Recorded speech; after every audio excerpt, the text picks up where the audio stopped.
At this hour, demonstrators are starting to gather for anti-Muslim marches scheduled to take place in more than 30 cities nationwide. The rallies are organized by Act for America, an organization the Southern Poverty Law Center classified as the largest grassroots anti-Muslim group in America. The group's founder, Brigitte Gabriel, is one of the nation's most prolific anti-Muslim activists and recently found her way into the Trump White House after requesting a meeting. These rallies mark an end to a tumultuous week that included the blockbuster Comey hearing and Republicans defending Donald Trump's incompetence. The president's new at this. He's new to government.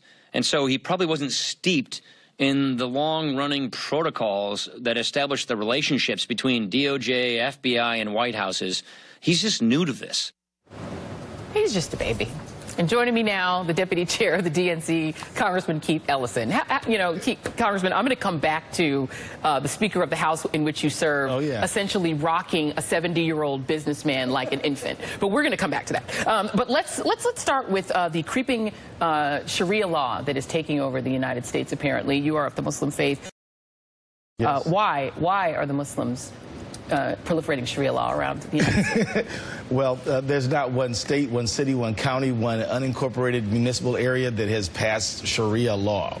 Sharia law is actually not, it's not a code, a written code. It actually changes from time to time, place to place, and it's not the same everywhere. The point is, this is nothing more than a tactic to scare Americans about their Muslim neighbors. And it is part and parcel of the political landscape we are in right now. When the president says he's going to ban Muslims, when he says that Muslims don't like America, when he says that Muslims in New Jersey were celebrating 9/11, this is just creating a culture of hate. But it's not confined to Muslims. It's also Sikhs. It's also, Latin American, Latino Americans. Brown, who people think it's a Muslim, they don't even know. Absolutely, and it's actually been a spike in anti-Semitism as well. Yeah. And so what we're seeing is intolerance sort of like take over, and the president is the chief cheerleader of it all. It's really scary. And you make a really good point, because, you know, the sort of fear of Muslims is really eclipsed by the fear being created in Muslim communities. There is actual statistics. The May 9th report, a May 9th report from the Council on American Islamic Relations from 2014 to 2016, anti-Muslim bias incidents jumped 65% in that 2-year period. CAIR found that hate crimes targeting Muslims surged 584%. Well, just think about what happened in Portland about a few days ago. I mean, this guy is attacking Muslim women, a woman in a hijab, and then when some bystanders say, hey, man, that's not cool, he kills 2 of them and injures one of them severely. This kind of thing is green-lighted by the president's rhetoric.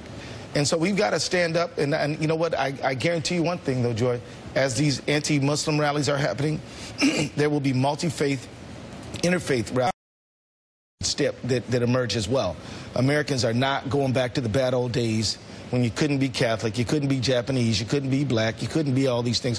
We're simply not going back there. We know what that is. Yeah. And we're going to continue to assert our right to be human and on this planet. Yeah. And I want to read a statement from this Act for America that's organizing these marches. It says, this is a march against Sharia law and for human rights. Our nation is built on freedom of religion, a pillar of our democracy, which we must always respect, protect, and honor. However, many aspects of Sharia law run contrary to basic human rights and are completely incompatible with our laws and our democratic values. As you pointed out, no one's trying to actually enact Sharia law, but does it disturb you that someone who has this sort of fantasy of a Muslim takeover of the United States was invited to the White House?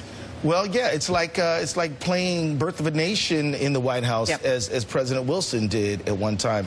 Birth of a Nation's that movie inspired a lot of hate and a resurgence of the Ku Klux Klan.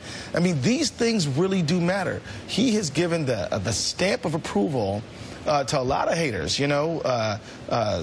Sebastian Gorky, Brigitte, taxpayer-paid member of the administration. Yeah. These are people who have endorsed extreme ideas. Steve Bannon, the poster child for it, and yet we don't see anything from the president saying we should. I mean, look, George Bush after 9/11 went to a mosque and said, "If you attack our Muslim neighbors, the law is going to come down on you." Yeah. I mean, you know, and it's rare that a Democrat says good things about George Bush, but you know what? He deserves that credit.